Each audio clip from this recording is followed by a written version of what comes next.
Et bienvenue à vous tous sur Teach, votre émission d'enseignement et de maturité spirituelle. Cette semaine, on a décidé de vivre une semaine bénie parce qu'on est justement en train d'étudier le mot bénédiction, ce concept qui est tellement repris tant dans la Bible que dans la bouche de chrétiens au quotidien devrait intéresser un disciple de Jésus-Christ. Puisqu'ici, il est question de faire des disciples de Jésus-Christ qui ressemblent à leur maître et qui sont assidus à la parole de Dieu. Dès le début de cette semaine, on a commencé à comprendre la bénédiction dans son essence, c'est quoi? Et la bénédiction, après, vient d'où? Quelles en sont les sources? Et on s'est mis quand même à étudier en particulier des termes, certains termes qui reviennent beaucoup dans la Bible, qui sont traduits par bénédiction, mais on voit dans la langue biblique qu'ils ont un sens plus large que ce que nous pensons d'habitude. On a étudié, il y a le jour passé, donc, on a étudié bénir dans le sens de barak en hébreu. Aujourd'hui, on va se concentrer sur un autre terme qui est dans l'esprit d'être heureux, d'être béni, d'exprimer le bonheur, et c'est le terme hébreu achar. Alors, trêve des hébreux, on va entrer en profondeur avec le terme let's teach. Grandissons ensemble.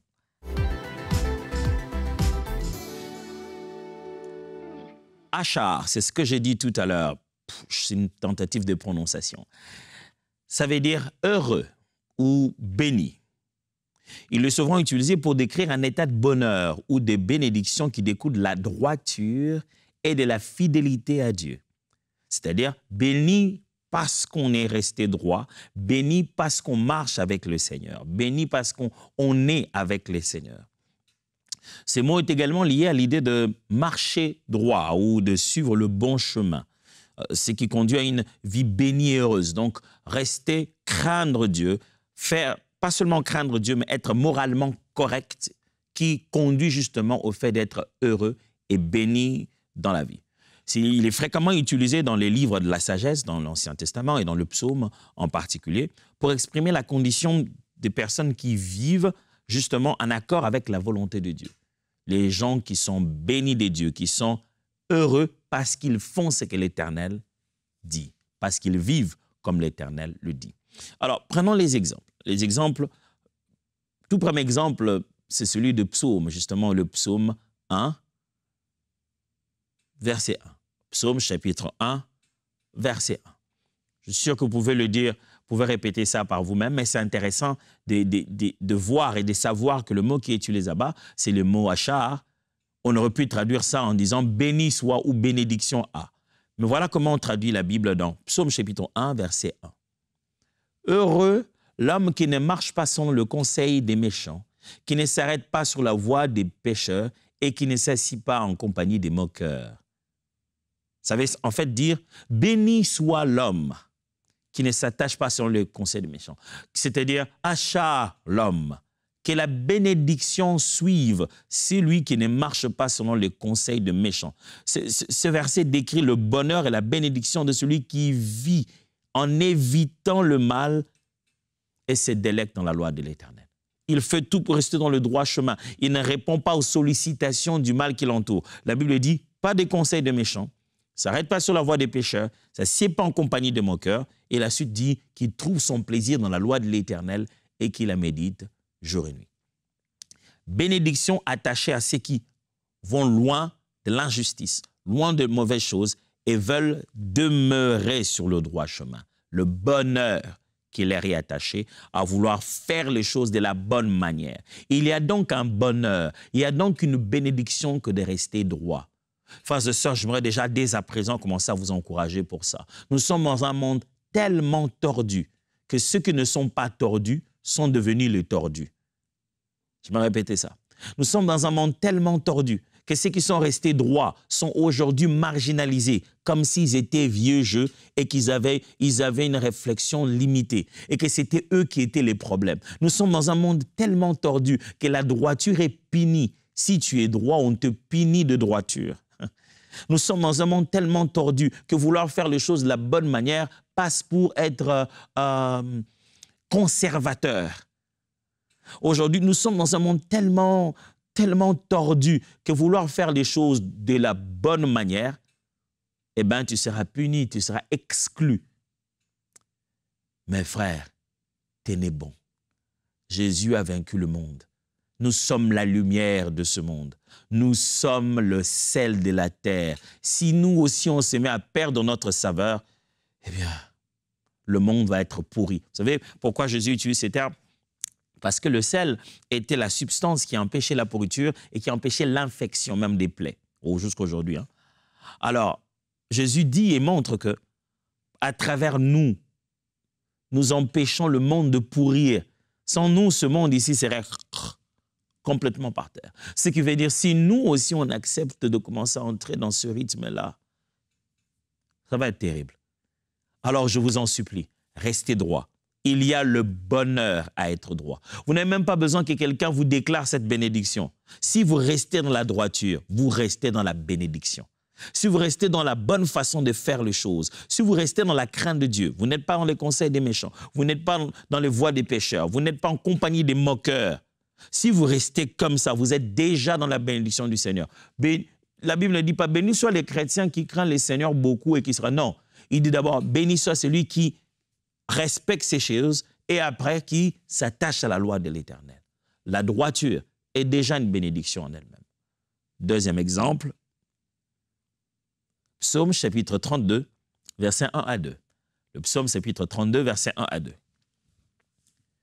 Heureux celui dont la transgression est pardonnée, dont le péché est couvert.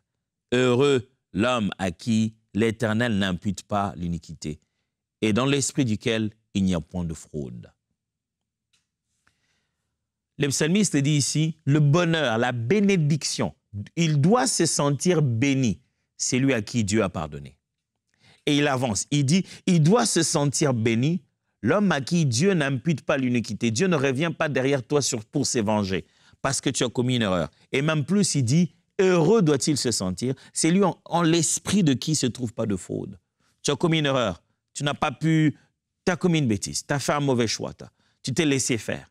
Mais dans ton esprit ne se trouve pas la fraude. C'est-à-dire dans ton homme intérieur, cela n'est pas une habitude, ce n'est pas ton mode de vie.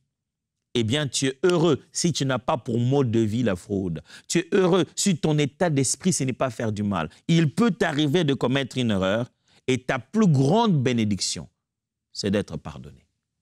Mes frères, est-ce que nous prenons conscience de ça, que le pardon est une bénédiction. Le pardon est un achat. Ici, le bonheur est lié au pardon des péchés, à une relation droite avec Dieu. Le fait que nous sommes pardonnés en Christ, nous sommes bénis. Mes amis, le jour où Jésus mourait à la croix, il nous bénissait. Sa mort est une bénédiction. Est-ce que vous savez combien de temps ça prend aux gens de passer thérapie par thérapie pour essayer de se libérer d'un quelconque souvenir? Et vous, le jour où vous avez donné votre vie au Seigneur Jésus, ce n'est pas seulement que vous avez tenté d'oublier vos erreurs du passé, il est passé dans votre cœur, à vous et à moi, comme une sorte d'éponge qui a absorbé la douleur de notre iniquité. On sait ce qu'on a fait, mais on n'en ressent plus le mal parce qu'on a pris conscience de la condamnation de notre mal et le prix a été payé. Vous savez, lorsque vous avez été condamné, la condamnation est exécutée. Il n'y a plus rien à ressentir. C'est comme quelqu'un qu'on avait condamné de mort et on l'a tué. Il ne ressent plus rien. Pourtant, ce qui se passe ici, condamnés de mort nous étions. Jésus est mort à notre place pour que nous ne sentons plus rien. Nous vivons comme ayant déjà reçu la peine. Puisque le cas a été clôturé, la peine, la sentence a été déclarée, le temps d'emprisonnement a été consommé, le prisonnier sorti de là ne peut plus être maltraité, ne peut plus être condamné. Jésus est mort pour nous et la plus grande bénédiction qui nous est faite, il nous a accordé le pardon. Vous ne savez pas combien nous devons dire merci à Dieu de ce qui nous pardonne. De vivre tout le jour en sachant qu'il y a une option où, si j'ai mal fait, on peut tout reprendre à zéro. Waouh! Surtout d'être pardonné par un Dieu qui sait tout, mais qui oublie nos péchés. Oh! La Bible est trop forte. Un Dieu qui sait tout, mais qui oublie nos fautes. La Bible dit que quand il nous a péchés, il a oublié nos péchés. Il nous a pardonné, il oublie nos péchés. Ça m'a toujours choqué cette affaire. On montre un Dieu omniscient qui sait tout. Tu ne peux pas être omniscient en oubliant. Mais on considère que son attitude vis-à-vis de nos péchés et de nos erreurs passées, c'est un peu comme s'il était frappé d'amnésie. Je vais exagérer en vous donnant un exemple. Aujourd'hui, tu viens le voir du Seigneur, tu sais, c'est moi, c'est celui qui avait commis il y a quelques jours, il dit, toi, oui, ah, mais je te reconnais, c'est toi, Tom, oui, oui, oui, oui. Mais tu sais, Seigneur, c'est moi qui avais volé. Volé. Toi, tu as Tom, on a dit oui. Mais volé, quand? C'est comme si on était dans une situation comme ça. Mais tu ne te souviens pas si tu m'avais pardonné voler? Ah, toi, je ne vois pas ça? Waouh! Waouh! Tous les jours, on se présente devant lui comme si c'était le premier jour. Il a pardonné nos fautes en Christ. Ça, c'est une bénédiction. Quand on dit que je suis béni, ça veut dire j'ai la faveur d'avoir rémission de mes péchés, d'avoir pardon à mes maux. Ça, c'est une bénédiction. Mais prenons notre texte, celui de Psaume, plutôt Proverbe, chapitre 3, verset 13. Proverbe, chapitre 3, verset 13. Heureux l'homme qui a trouvé la sagesse et l'homme qui possède l'intelligence. Heureux là, c'est toujours le mot achar. Heureux l'homme qui a trouvé la sagesse et qui possède l'intelligence. Le bonheur ici est associé à la possession de la sagesse et de la compréhension. Des dons considérés comme venant de Dieu.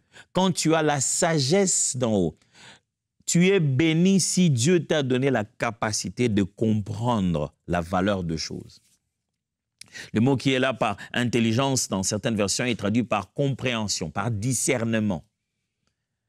Tu es béni de Dieu si tu sais, tu as la compréhension de choses.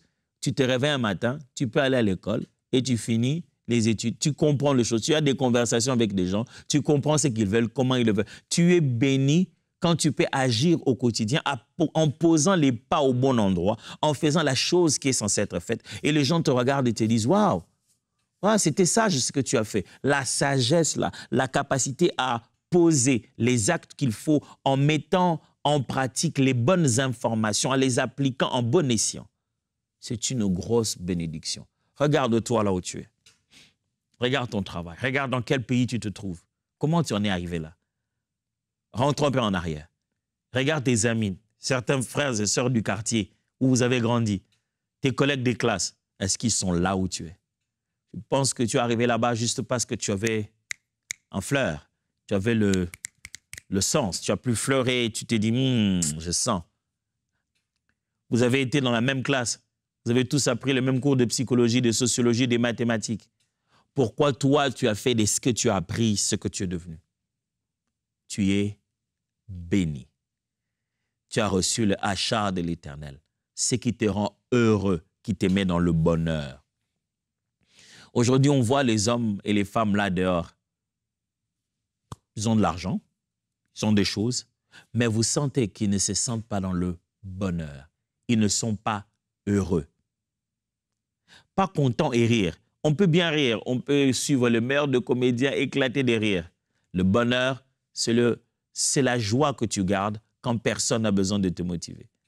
C'est ce sourire permanent qui est en toi, c'est cette conscience que tu vas bien, qu'au fin fond de toi, que tu peux parler avec les gens en étant réellement toi. Le bonheur, c'est le plaisir de vivre au quotidien sans porter des masques. Vous voyez de quoi je parle? Sans avoir besoin de porter une autre peau. Tu peux te réveiller le matin, être toi, et finir la journée, être toi. Tu vas jouer des rôles, tu vas accomplir des choses, mais tu n'as pas besoin de vivre dans la duplicité. Tu n'as pas besoin de tenir tout le jour un autre masque. Tu es toi. Ça, ça fait du bien. Et ça, c'est le bonheur que Dieu t'accorde. Pourquoi? Parce qu'au quotidien, tu as marché dans la droiture. Tu as voulu garder le droit chemin. Et ça fait du bien de parler aux gens en sachant que ce que je te dis, je te le redirai 1000 fois, je te le dirai en public comme en privé. C'est un bonheur. Dieu dit, tu es béni quand tu peux vivre la même vie en public et en privé et tu peux garder ta droiture où que ce soit. Signification. Achar, ça signifie quoi? Je vous propose 3 significations. Premièrement, achar signifie prospérité et bonheur spirituel manifestés par la paix intérieure, la joie et une vie remplie de sens. Prospérité et bonheur spirituel manifestés par la paix intérieure et la joie et une vie remplie de sens. Ce mot ici, il a plus de sens pour parler de ce qui se passe à l'intérieur de nous. C'est la prospérité maintenant qui est spirituelle, un bonheur qui est à l'intérieur de nous. Mais il se manifeste comment? Par la paix intérieure, mais aussi la joie, ainsi que la vie remplie de sens. Ta vie vaut maintenant quelque chose. Tu sais que je vis dans une certaine direction. Tu es heureux, tu sais que je vis, tu accomplis tes jours. Le jour de ta mort, tu t'en vas en disant « j'ai fait ce que je devais faire ». La vie tient un sens. Tu te réveilles comme une flèche avec une direction. Tu es maintenant comme une flèche avec une direction. Tu sais que moi, je vis ma direction et comme ça. Vous savez combien c'est un bonheur de se réveiller un matin et d'aller se coucher le soir en disant « tout est accompli, j'ai fait ce que je devais faire et ce que je fais aujourd'hui fait partie de ce pourquoi j'existe ». Et que vous n'êtes pas en train de vous rechercher, en train de tenter les substances pour savoir j'ai besoin de quoi. On dirait que je n'arrive pas toujours à ça. Mais le bonheur de savoir qu'au matin, au quotidien, quel que soit ce que tu as dans ton assiette ou dans tes poches, et comment tu t'es habillé, tu as fini ta journée en sachant j'ai été appelé pour ça, j'ai été créé pour ça. Le jour où je rendrai compte à mon Créateur, je lui dirai tout est accompli. Cette prospérité intérieure, cet épanouissement spirituel en toi, qui se manifeste justement par la joie après et par une vie remplie de sens. Ça s'appelle être heureux. En un mot, ça s'appelle être béni. Achar. Deuxièmement, il y a comme deuxième signification, vie de droiture et d'obéissance à Dieu comme source de vrai bonheur. Quand on dit achar, on veut dire sois béni parce que, voilà, je vais reformuler ça. Quand on dit achar, on dit que la bénédiction se manifeste en toi comme résultat de ta droiture. Que ce fait de vouloir rester droit aboutisse à un bonheur dans ta vie. Que Dieu te paye pour ta droiture. Mes frères, Dieu finit par payer pour sa droiture. Seulement, nous sommes dans un monde où les gens te punissent plus rapidement pour ta droiture. Du coup, tu as l'impression que Dieu a tardé. Ah, Seigneur, je suis dans ce que je suis parce que voilà, j'ai souffert.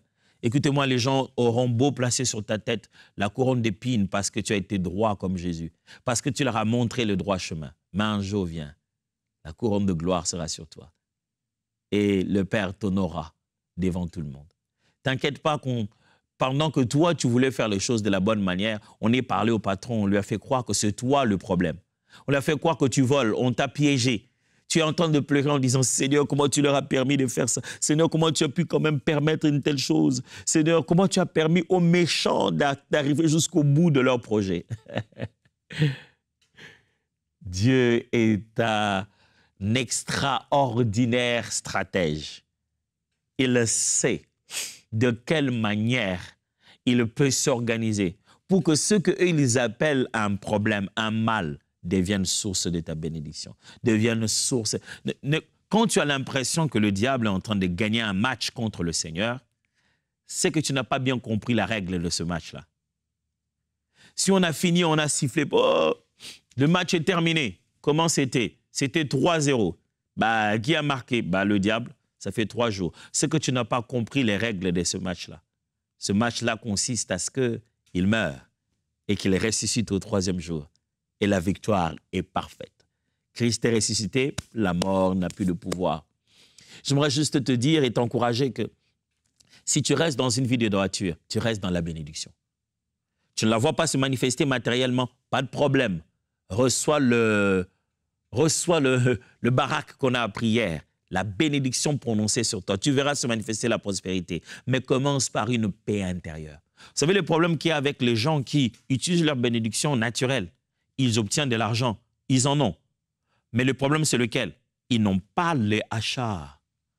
Ils n'ont pas la paix intérieure. Du coup, même quand ils ont exploité les bénédictions naturelles que Dieu leur a données, mais ce n'est pas à 360 degrés. Pourquoi? Parce qu'ils ne reçoivent pas cette faveur de la droiture, cette faveur de la relation avec Dieu. Parce qu'ils sont restés droits avec le Seigneur. Ils ne reçoivent pas ce bonheur d'aller dormir en paix. Troisièmement, Achar signifie quoi? Relation intime et juste avec Dieu, qui consiste dans le fait d'être en paix avec Dieu, de connaître son pardon et de marcher dans ses voies. J'aime bien relation intime et juste avec Dieu. Achar veut dire sois en relation intime et juste avec Dieu. Qui va se manifester en quoi? En fait que tu es dans la paix avec Dieu. C'est-à-dire, toi et Dieu, vous n'avez pas de problème. Vous savez combien ça fait du bien de savoir que si j'entends, je ne sais pas moi, j'entends les bruits des tonnerres, je ne pense pas que le ciel m'en veut. J'entends le bruit de tonnerre, je ne pense pas que je suis poursuivi. Vous savez comment le prophète a vécu dans le bateau, n'est-ce pas? Le prophète Jonas, dans le bateau. Il voit les choses arriver. Oh, mais qu'est-ce qui se passe? On commence à jeter la provision. Mais il y a quelque chose, ce n'est pas normal, il y a un problème. Il sait, j'imagine. J'ai toujours voulu être à sa place. Il regarde ces gens, il dit, ah Dieu, moi je ne partirai pas, je refuse. L'eau continue à s'agiter. Je commence à sentir que ça c'est Dieu. Ah mais Dieu, je ne partirai pas, je refuse. Les gens s'agitent, les gens se disent, mais qu'est-ce qui ne va pas? Jusqu'à ce qu'ils leur disent, c'est moi que Dieu cherche. Vivre tout le jour en sachant que, en justifiant certains faits, en disant, ah ça, peut-être, j'entends les gens dire, ah ça c'est les karmas. Il avait fait de mal aux gens, il est revenu. Bon, vous trouvez les mots que vous voulez, mais Dieu est un Dieu juste. Je préfère vivre dans la paix en sachant, karma, pas karma, je vis aisément en sachant que le ciel va bien avec moi. Mon Père est en bonne relation avec moi. La création dans laquelle je suis est en paix avec moi parce que je porte en moi une paix de Dieu, parce que je porte en moi une bonne relation avec Dieu. C'est ça les mots Achar. Avoir une relation intime avec Dieu qui est justement montrée par le fait qu'on est en paix avec Dieu et qu'on a connu son pardon et que l'on marche selon ses voies. Parce qu'on est conscient de marcher selon les voies de Dieu, des fois il nous arrive de broncher d'une manière ou d'une autre. Mais la joie de la bénédiction d'être heureux, le bonheur, le achar signifie aussi que vous marchez dans la droiture, mais vous jouissez du pardon là où vous branchez. Frère, est-ce que vous savez que nous sommes achar? Aujourd'hui, quand vous êtes en train de prier, quand vous serez en train de glorifier Dieu, sachez-le bien que quand vous dites « Seigneur, je te bénis, je te rends grâce de ce que tu m'as béni. Je te baraque du fait que tu m'as achar. Je te rends grâce de ce que tu m'as donné le bonheur d'avoir reçu le pardon. » Vous voyez, maintenant, ces mots ici ne s'appliquent pas à Dieu. C'est un mot qui s'applique à nous seulement. Avant de finir, puisqu'on a déjà appris deux mots, barak et achar, et que c'est de l'hébreu, et que je vous entends déjà dire « Ah, encore de l'hébreu. » Pourquoi il aime ces choses? En fait, c'est parce que c'est juste dans la Bible et c'est une toute autre langue et ça donne plus d'ouverture dans certaines compréhensions des termes. Et il est bon de comprendre le mot comme les premiers interlocuteurs l'ont compris. C'est pourquoi quand je fais une étude de concept, je ne vais pas seulement à gonfler le concept, à me fier au dictionnaire de la langue française. Il faut donc comprendre le mot dans la Bible, ce qu'il signifie réellement. Comme ça fait déjà deux. Hein? J'ai dit que ça fait déjà deux depuis qu'on a commencé Teach, je sais que ça, il en fait beaucoup plus. Je sais, on en a déjà beaucoup. Mais puis, depuis qu'on est en train d'étudier barak ici, on est en train d'étudier ici la bénédiction, je parlais des barak et j'ai parlé des achar. Mettons ces deux termes ensemble, essayons de les comparer. Alors que barak peut impliquer une action directe de bénédiction de la part de Dieu ou des hommes, achar décrit le résultat de vivre sous cette bénédiction. Barak, c'est l'action de bénir. On a appris ça hier. Prononcer la bénédiction. C'est ça, barak. Mais achar, c'est vivre sous la bénédiction. C'est-à-dire, on ne prononce plus. Ici, ce n'est pas la bénédiction prononcée. C'est le fait de vivre sous la bénédiction. La bénédiction vécue. C'est pourquoi c'est très souvent traduit dans la Bible en disant « heureux ». Ce n'est plus « béni soit ». Tu es déjà dans le bonheur de cette bénédiction. vis la bénédiction. Pas que bénédiction soit prononcée à toi, ou bien que bénédiction t'arrive. Bénédiction t'est déjà garantie comme un vécu. C'est ça, Achar. Achar se distingue de Barak en ce qui concerne davantage, il se concentre davantage sur l'état de bonheur résultant de la bénédiction plutôt que l'acte de bénir lui-même. Achar, ce n'est pas l'acte de dire à quelqu'un « sois béni ». Achar, c'est l'état de bonheur dans lequel je suis dans la bénédiction. Tu vois comme on dit, nous, les enfants de Dieu, je suis béni de Dieu, je suis dans le Achar.